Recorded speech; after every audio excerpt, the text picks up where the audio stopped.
ये शिकायत दर्ज करा दी है। और ये जितने लोग हैं मुझे मानसिक रूप से परेशान किया है, गालियां देकर, धमकियां देकर, मेरे परिवार की फ़ोटो तस्वीरें सोशल मीडिया पर वायरल करके, और उन सबका इलाज अब दिल्ली पुलिस यहाँ पे करेगी। मुझे पूरी उम्मीद है कानून पर। सबके नाम सभी के नाम लिखे हुए हैं सबके। तमाम उम्र की ईजा नसीबियों की कसम, मेरे कलम का सफ़र रायगा ना जाएगा। देखिए, मैटर ये है, सत्ता संरक्षण में कुछ ऐसे असामाजिक तत्व पल रहे हैं इस देश में, जो असहमति की उन आवाज़ों को दबाने की कोशिश कर रहे हैं जो उनकी आलोचना करते हैं।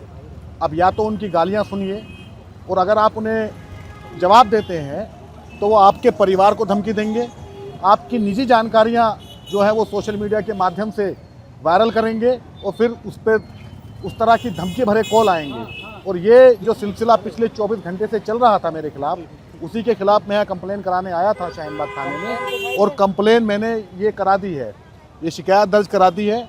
और ये जितने लोग हैं जिन्होंने पिछले 48 घंटे में मुझे मानसिक रूप से परेशान किया है, गालियां देकर, धमकियां देकर, मेरे परिवार की फ़ोटो तस्वीरें सोशल मीडिया पर वायरल करके, और उन पर अमर्यादित टिप्पणी, अशोभनीय टिप्पणियां और गालियां दिलवा करके, उन सबका इलाज अब दिल्ली पुलिस यहाँ पे करेगी। मुझे पूरी उम्मीद है कानून पर।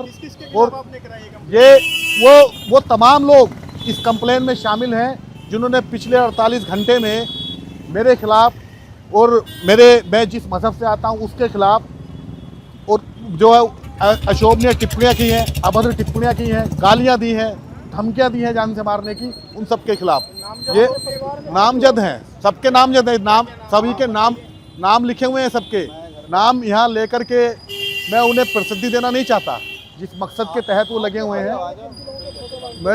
उन्होंने मेरी पत्नी का फ़ोटो, मेरी बच्ची का फ़ोटो जो मैंने 2018 में सोशल मीडिया पर पोस्ट किया था, उसको उठाया और उसे अशोभनीय, गालीबाज और दुर्भावना के तहत उसे सोशल मीडिया पर पोस्ट किया, जिस पर उनके चेले चपाटों ने आकर के बदतमीजी भरे कमेंट किए, गालियां दी, धमकियां दी। उन सबका इलाज अब दिल्ली पुलिस करेगी। और अभी ये लगातार ये धमकियों का सिलसिला जारी है। ट्विटर पर स्पेस बनाकर किस तरह से षड्यंत्र किया जा रहा है, षड्यंत्र के तहत किस तरह से कि झूठे मुकदमे में फंसा दो, निपटा दो, इस तरह की जो भाषा बोली जा रही है, और जिस तरह धमकाने का सिलसिला जारी है, उसकी शिकायतें यहाँ पर दर्ज कराई है। और मुझे उम्मीद है कानून से और दिल्ली पुलिस से कि इन धमकीबाजों को और ये जो बदतमीज़ लोगों को, जो दुर्भावना के तहत जो असहमति की आवाज़ को दबाना चाहते हैं, डरा करके, गालियां दे करके, उन सब का इलाज अब दिल्ली पुलिस करेगी। ये कॉल कोई एक नहीं आए, पूरी रात मेरा फ़ोन बजता रहा। मेरा व्हाट्सएप का जो इनबॉक्स है उसमें हज़ारों गालियां मेरे उसमें भरी पड़ी हैं, जिस तरह की गालियां मुझे दी गई हैं। तो ये सिलसिला, ये हर किसी को टारगेट करते हैं, हर उस आवाज़ को दबाने की कोशिश करते हैं जिसे पसंद नहीं करते। और उसी के तहत जिस तरह की शब्दावली का, जिस तरह की भाषा का, शब्दावली का इन्होंने इस्तेमाल किया है, उसका जवाब देने के लिए मैं शिकायत कराने आया था, और ये शिकायत यहाँ पर दर्ज कराई है।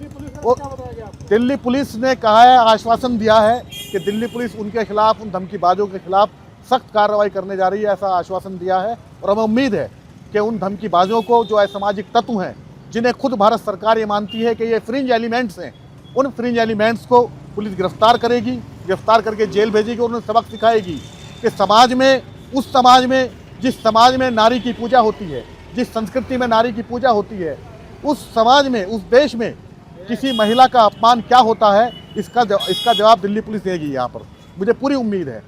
तो ये जो धमकी देने वाले हैं, इनसे फिर एक बार कहना चाहता हूँ कि इनकी धमकियों से मैं डरने वाला नहीं हूँ।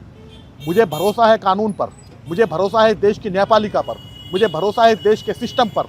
अगर ये लोग धमकी देकर ये सोचते हैं कि हम दबा देंगे, डरा देंगे, आवाज़ को खामोश करा देंगे, तो ये उनकी गलतफहमी है। और मैं किसी की कम्युनिटी के खिलाफ ना तो कभी कोई कमेंटबाजी करता हूँ, ना कोई सांप्रदायिक आदमी को पसंद करता हूँ, और ना मैं ये चाहता हूँ कि कोई मेरे खिलाफ मुझ पर इस तरह के आक्षेप लगाए, मुझ पर इस तरह के इल्ज़ाम लगाए और मेरा चरित्र हनन करने की कोशिश करे। आखिर में मैं कहना चाहूँगा कि मेरा कलम तो अदालत है, मेरा कलम तो अमानत है मेरे लोगों की, मेरा कलम तो अदालत मेरे ज़मीर की है। इसीलिए जो लिखा तपा के जहाँ से लिखा, तभी तो लोच कमा का ज़बान तीर की है। कुकट गिरे सलामत रहे। यकीन है मुझे कि ये हिसार सितम कोई तो उठाएगा।